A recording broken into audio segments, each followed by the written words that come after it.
Hi book besties, welcome back to the channel. If you guys are seeing my face for the first time, hi, my name is Maya and I like to talk about books here on the internet.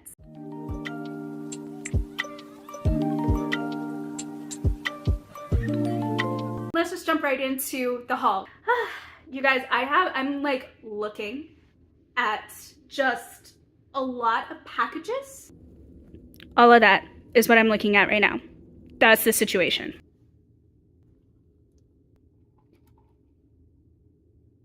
That's a lot.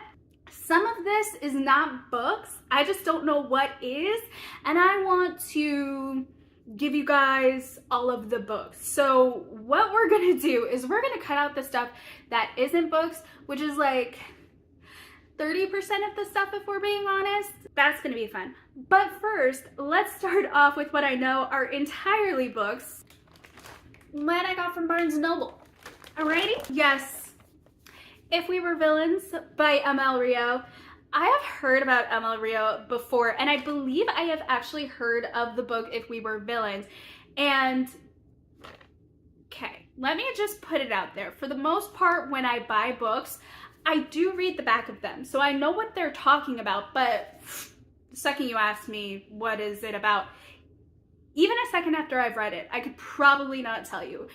But I have seen this author around, heard of them, heard of this story, love the cover, love the edges. We have The Fury by Alex Michaelides. There's some myths going on here, and I am highly loving that. This is less myth and more a modern day take using myth. We have Dragonfall by L.R. Lamb. A World with Dragons, that's all I needed to know. Divine Rivals by Rebecca Ross. And okay, so here's the story behind this book. This was probably the only book that I would have still bought regardless of what the back of the book says, because, where is it? I bought Ruthless Vows earlier this year, actually in January, because of the 2024 Goodreads Choice Awards. This was a winner in one of the categories. I forget which one, so don't make me remember that one. I bought it,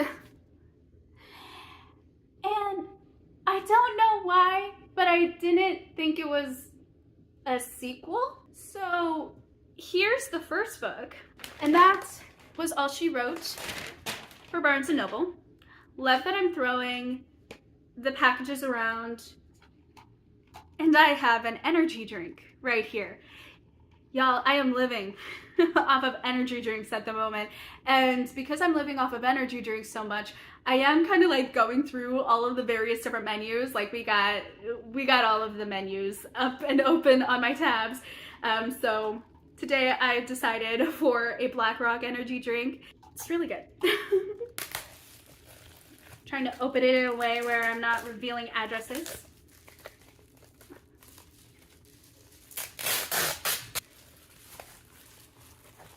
Oh, this one is a book. Oh, I hate this. Oh, I hate this. This looks... Oh, wait. I did get a used one. Okay, that makes sense. I was like, did I just buy a new book and it looks a little crumpled up at the edge? I mean, it's not ruined. It's not ruined, so... Okay. I got the Tea Dragon Festival, which is the second book to the Tea Dragon Society. Now, I got this. I'm justifying the purchase because I want to read the series. Like, I love the first book. I want to continue on in the series. So that's justification number one. Justification number two.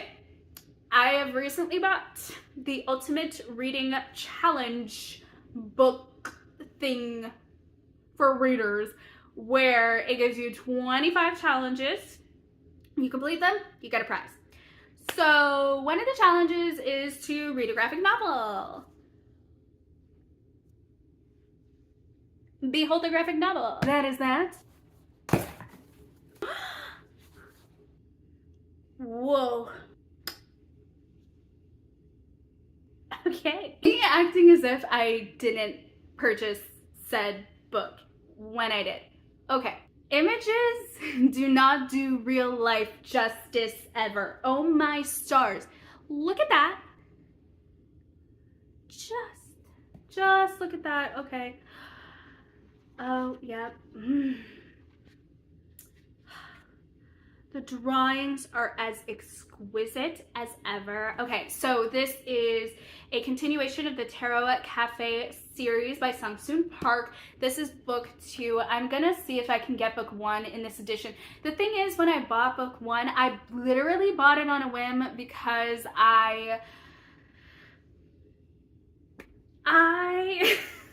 didn't know if I would like it or not. I liked the concept. I didn't know if I would like it or not, or want to continue it or not. I wanted to continue it, obviously. So I'm gonna try and get the special edition for book 1, but ooh. Yes.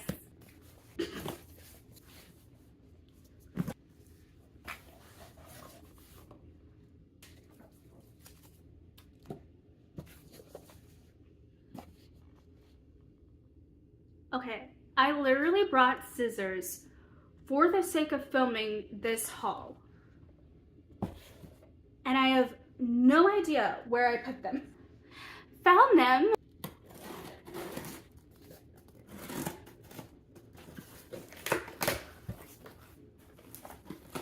Oh, fun! We have quite a fair few things here. We have Heartstopper Volume 2 by Alice Oseman and Heartstopper Volume 3. This is apparently a year of series. I am going to try and read through some series, and if I get to book 3 and like it, then I will continue on with the others. There's a lot of volumes in their series, but I wanted to get volumes 1 through 3 specifically because even if I didn't want to continue past this, I know that there's a TV series associated with these volumes, but I believe it's like volumes 1 through 3 is what the first series encompasses.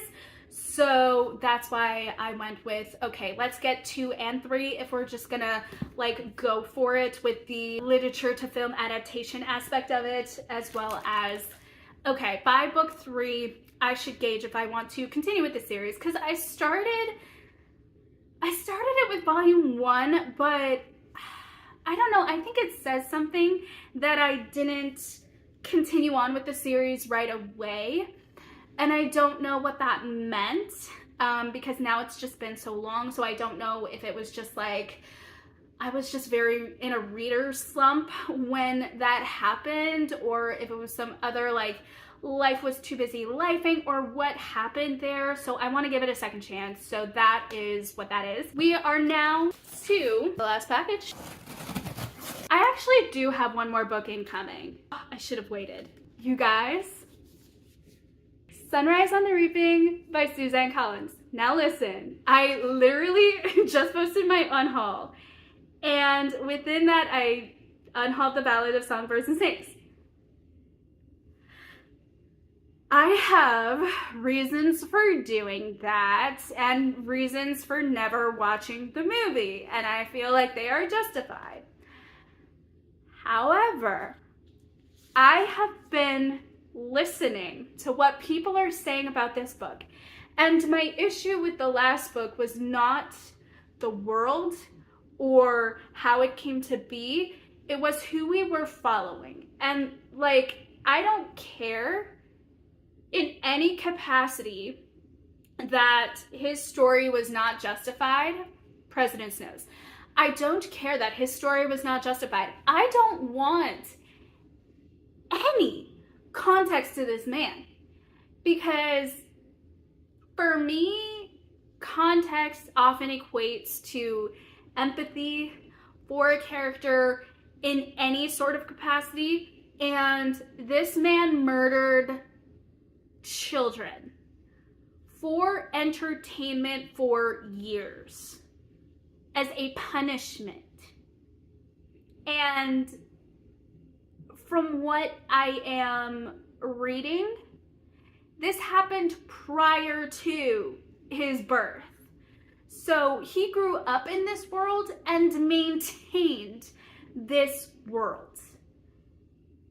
Absolutely not. He had the power to make a different decision, and he didn't. And I don't care the reasons why.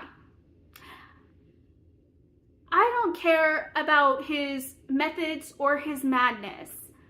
I don't want to hear it. However, I do care about the world. I do care about the perspectives beyond that. And so when I heard that this was from Haymitch's perspective, one, I love Haymitch. Okay, like from the book, he kind of grossed me out, but the actor who played him really played him as a likable person. And you come to find out, you come to like him in the books for sure, but like first impressions were awful. What I'm trying to get at here is he became a likable character later on in the books, and who he was played by made him likable in the movies. So like book and movie, you came to like him. I want to know how he got to be who he was, because you don't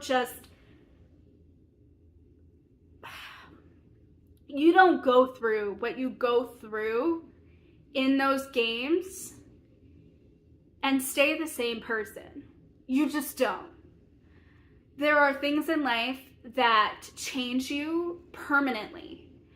And I have experienced nowhere near this level of just horror and tragedy, real life horror and tragedy, murdering someone or getting murdered. The way that the stakes change you when awful choices become a survival method, that is something we cannot comprehend if we have not gone through it. And this author is writing from the point of view of characters who have. So I am tentatively putting expectations, and I think this author will meet it, hands down, no questions asked. I'm putting some expectation on this book to provide more of a perspective of this world, and also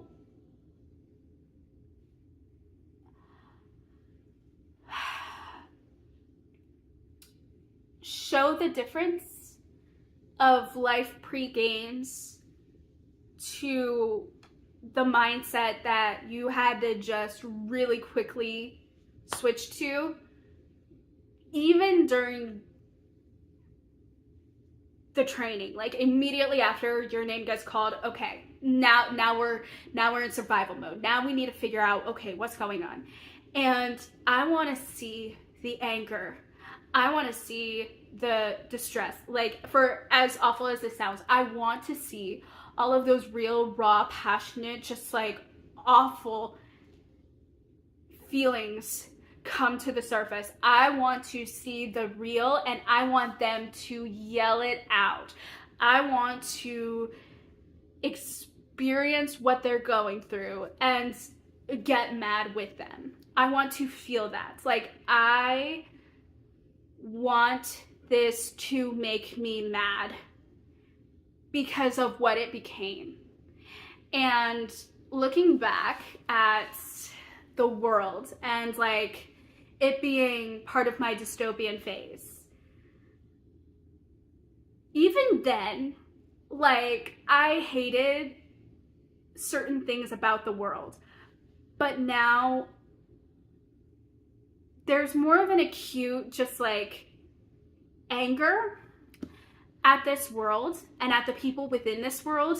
And it really shows, like, the amount of just like hatred that I have for President Snow. I didn't even know I had that back then. Like, I disliked him for sure. And, you know, I had all of these bad feelings about all of these bad people. But I kid you not, there has been such a raw, just like, with this world that I'm just like, I need someone to see it too. I need these characters to see it too. I need them to rail against the system. I need them to really be honest about what they're feeling here, because what in the world is this place? And yeah, so yeah, we have some expectations, but I feel like the author's gonna meet it no problem. Yeah, thank you guys so much for watching today's video. If you guys like videos like this, feel free to leave a like. Also, subscribe to our little community. It continues to grow, and I thank you guys so much. Also, thank you guys so much for interacting in the comments. I love talking to you guys, and thank you so much for being the best bookish bestie that ever was, is, or ever will be. I'll be seeing you guys in the next video. Bye.